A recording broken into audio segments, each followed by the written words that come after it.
The Green Party has launched its general election campaign in Bristol. That's where they're hoping to snatch the new seat of Bristol Central from Labour incumbent and shadow cabinet minister Thangam Debonair. The Bristol seat is just one of the four, or more, they're hoping to win this election on a manifesto built around climate change and the environment. This was co-leader Carla Denyer laying out the Green Party's key commitments. The Conservatives are clearly on their way out of government, but Labour is failing to offer the real change needed. We have the practical solutions to the cost of living crisis, building new affordable homes, protecting our NHS from creeping privatisation, and cleaning up our toxic rivers and seas. That's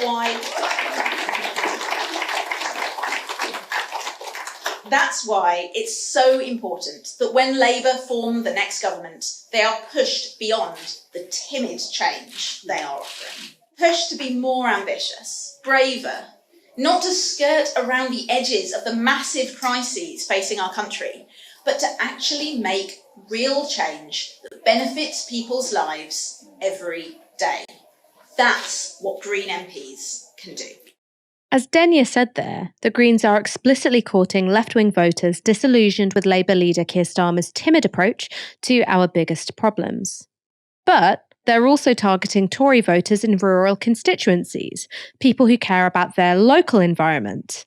That could be a recipe for an interesting internal tension at best and possible incoherence at worst, as the party looks to attract both the left Labour and the countryside Tory vote.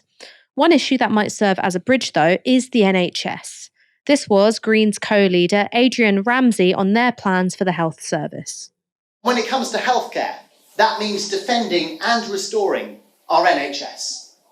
Because our hospitals are full of patients in corridors, with staff severely overstretched and too many people not getting the treatment that they need. And yet Labour, rather than pledging the investment needed, is saying, wait for growth, allow more access for private companies. We need real solutions. Free healthcare is a fundamental principle held dear by Brits up and down the country, and we'd make sure it's funded properly so that everybody can see an NHS dentist and doctor when they need one. We will make the tax system fairer so that we can afford to invest in the people who work in our hospitals and GP surgeries, so that they stay here, bringing down waiting lists so people don't miss out on life-saving operations. With more Greens in the next Parliament, you can be sure of a voice for real hope and real change for our health service. The Greens haven't said what that fairer taxation system would look like yet, though in January they called for a wealth tax.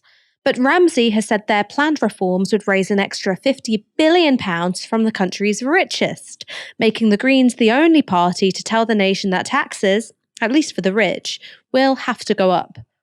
Another big Green pledge is on housing. They've promised to build 150,000 new council homes, end right to buy and no-fault evictions, and introduce rent controls.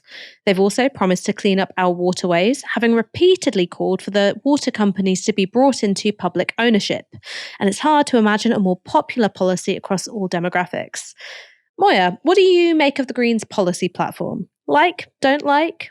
I feel like viewers know enough about me and my politics by now to know this obviously is going to appeal to someone like me.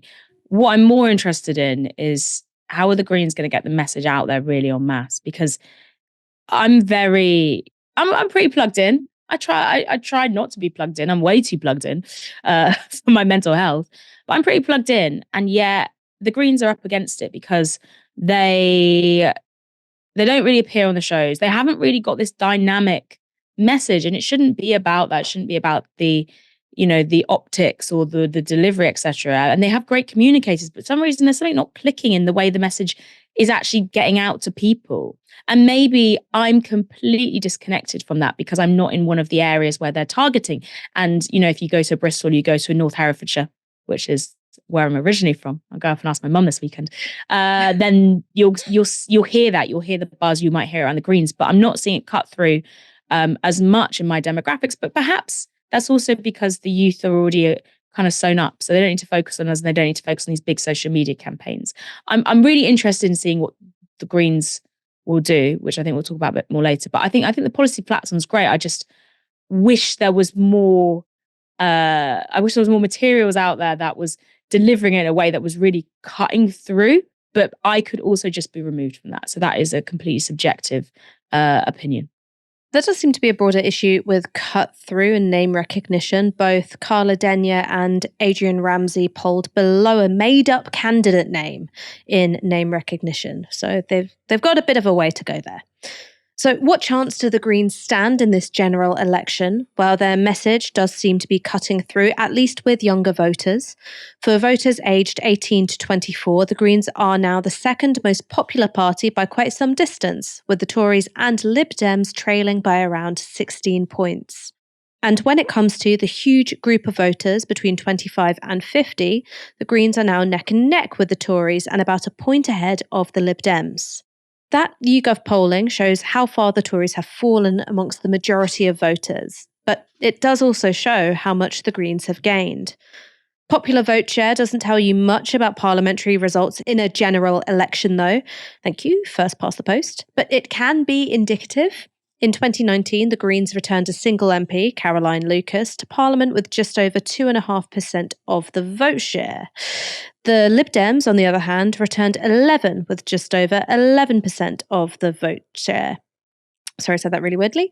With just over 11% of the vote share. At the moment, the Greens look on course to match the Lib Dems' 2019 vote share. And while they're aiming to stand candidates in every seat, they're concentrating their campaign on just 4. In 2019, Brighton Pavilion returned Caroline Lucas to Parliament with 57% of the vote. This election, Sian Berry will be standing following Lucas's retirement. Then there's the new seat of Bristol Central, where Greens co-leader Carla Denyer will try to take the seat from Labour's Thangham Debonair. Debonair won a majority of 62% in 2019, way down on the numbers she saw in the Corbyn heyday. What followed was a massive purge of left-wingers from the Bristol Labour Party, with membership dropping as people left the party following Starmer's swing to the right. So there are ample voters looking for a more radical agenda for the Greens to pick up in the constituency. The Greens' other co-leader, Adrian Ramsey, is running in rural Waveney Valley, a seat straddling the Suffolk-Norfolk border. Previously a Tory stronghold, it seems an unlikely spot for the Greens, but the party has sided with locals who've been battling the government over plans to build a 112-mile-long power line through farmland and gardens. Finally, former member of the European Parliament, Ellie Chowns, will be standing in North Herefordshire, another Tory seat.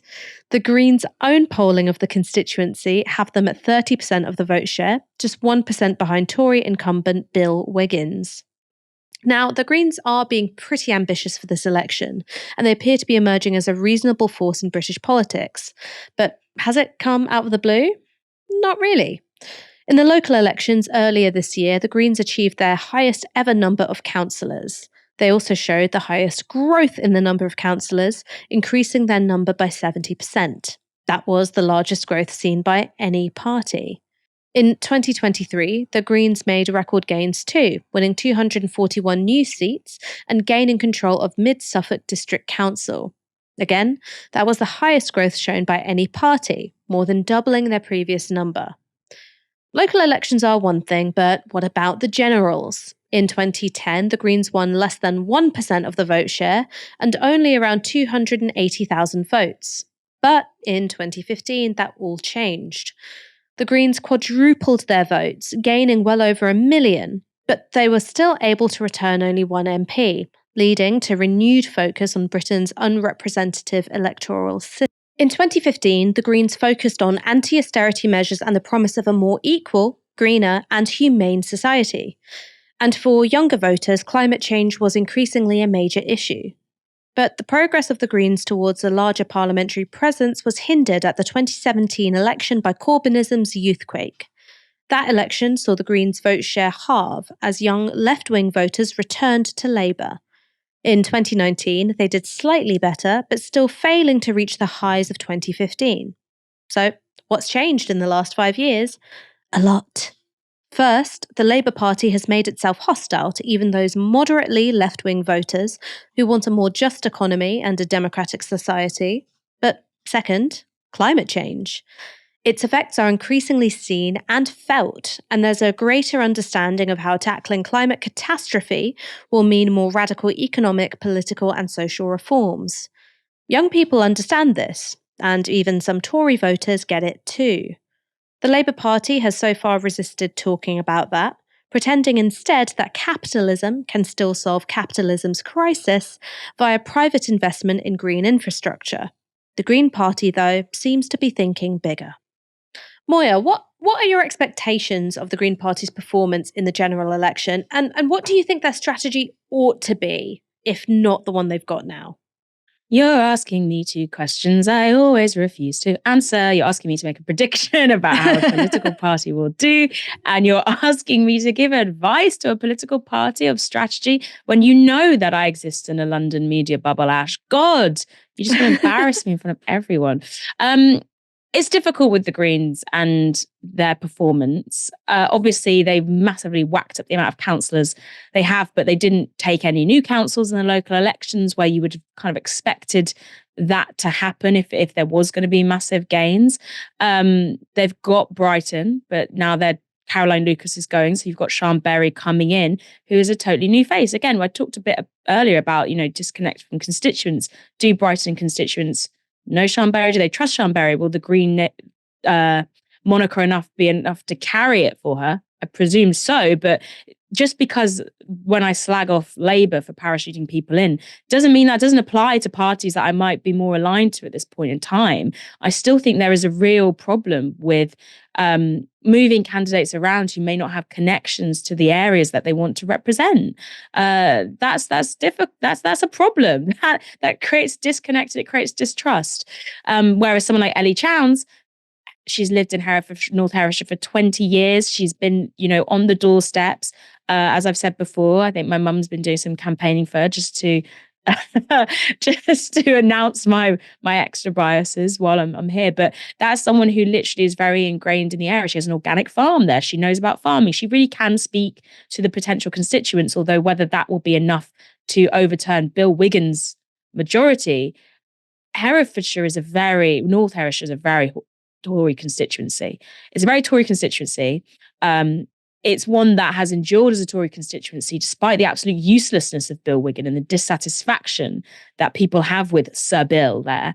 Over X amount of years he's represented the seat. It is an uphill battle. I know that in South Herefordshire, Jessie Norman, who's also a Tory, is looking to be unseated by the Lib Dems, I believe, which is also going to be an interesting battle. For once, Herefordshire's on the map, not Hertfordshire, as you insisted on calling it, Ash. But yeah, it's difficult. I can't predict this stuff because you don't know what people are going to do on the day. You don't know if they're going to panic or not. I think Brighton's probably the only seat where I'd say, yeah, they're definitely going to take it. Bristol, maybe because of the complete green swing and the collapse of Labour, trust in Labour, every level from the mayoralty to the sort of council level. As far as strategy goes, again, as I said earlier, it's an uphill battle because the Greens, they don't get the TV slots that someone like a party like Reform does, despite the fact that they have far more influence at this point over actual politics, with the local councils, etc. And the fact they actually have an MP. But you see Nigel Farage on the TV all the time. He's not even standing. So strategy-wise, I wonder if they need to cut through more with a more coherent, maybe they need narrative. Maybe they do need to have someone like Zach Polansky more repeatedly front and center, despite not being the leader. He's one of the best communicators they've got. But they'll be working it out. And I think Michael and I talked about this earlier. I think the Greens are going to be an extra big player at the next election, sadly, and maybe this one is sort of laying the ground. But we will see, because I know a lot of disaffected young people will vote for them. It's whether those votes stay, because unfortunately, young people like me tend to be quite fickle, and we can switch between parties every 5 years. So we'll see if that's a consistent thing and we stick with Greens. It will depend on the message. It will depend on whether they can start delivering what feels like a coherent, really strong package, and also momentum, because people do go with momentum. People like to back who they think they see as winners. It's a silly system, but that's what it is.